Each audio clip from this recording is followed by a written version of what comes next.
Selamat pagi anak-anak ibu semuanya. Semoga semua dalam keadaan sehat dan tetap semangat mengikuti pelajaran hari ini. Hari ini kita akan melanjutkan pendidikan agama Katolik khusus kelas 8. Pada minggu sebelumnya kita sudah selesai bab 2 dan hari ini kita akan masuk bab 3 subtema 1, yaitu panggilan dan perutusan murid Yesus. Nah, untuk mendalami pelajaran hari ini, mari kita ikuti video berikutnya. Panggilan para murid Yesus. Pertama-tama anak-anak ibu yang terkasih, kita harus mengerti arti kata panggilan. Menurut Kamus Bahasa Indonesia, panggilan sama dengan ajakan, undangan, atau hal, perbuatan memanggil, atau orang yang dipanggil untuk bekerja. Jadi panggilan itu adalah ajakan, undangan. Kemudian bermacam-macam panggilan. 1. Panggilan hati. 2. Panggilan jiwa. 3. Panggilan hidup. Dan keempat, panggilan sama dengan sapaan. Sekarang kita melihat panggilan murid Yesus. Panggilan bisa terbagi dua, yaitu panggilan biasa dan panggilan luar biasa. Panggilan murid Yesus dikatakan panggilan luar biasa. Mengapa? Karena yang memanggil itu adalah Yesus, adalah Allah, Tuhan. Maka dikatakan dia panggilan luar biasa. Dasar panggilan dalam kitab suci atau secara biblis. 1. Kita bisa baca dalam kitab suci Matius 4 ayat 18 sampai 22 dan Lukas 5 ayat 27 sampai 32. Anak-anak ibu yang ada di rumah nanti bisa dibaca kitab sucinya ya. Kemudian panggilan terhadap murid Yesus ada ciri-cirinya, tanda-tandanya. Yang pertama dimulai oleh Yesus. Yesuslah yang memanggil.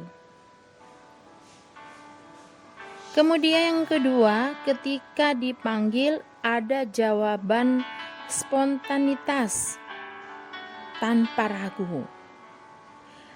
Yang ketiga, yang dipanggil orang biasa, sederhana. Yesus tidak memanggil orang kaya, bukan para pejabat yang dipanggilnya, tetapi dia memanggil orang-orang yang sederhana, para petani, nelayan, pemungut cukai. Kemudian yang keempat, yang dipanggil rela meninggalkan segala-galanya, keluarganya, pekerjaannya, dan lain-lain. Harus dengan rela bisa meninggalkan itu. Setelah kita melihat ciri-ciri panggilan murid Yesus, sekarang kita lihat syarat menjalani panggilan menjadi murid Yesus. Apa syaratnya? Pertama, menyangkal diri, melawan kecenderungan-kecenderungan, kesenangan-kesenangan, kenikmatan duniawi. Yang kedua, memikul salib, berani menderita. 3, mengikuti Yesus. Ini adalah merupakan panggilan khusus. Dan keempat, sikap yang tegas, mantap. Ketika mereka dipanggil, tidak ada keraguan, tidak ada kebimbangan. Dan yang kelima, tidak terikat, rela melepaskan semua milik pribadi. Yang keenam, rela lepas dari keterikatan keluarga. Kita bisa lihat dasar biblis atau dasar kitab sucinya soal syarat-syarat menjadi murid Yesus.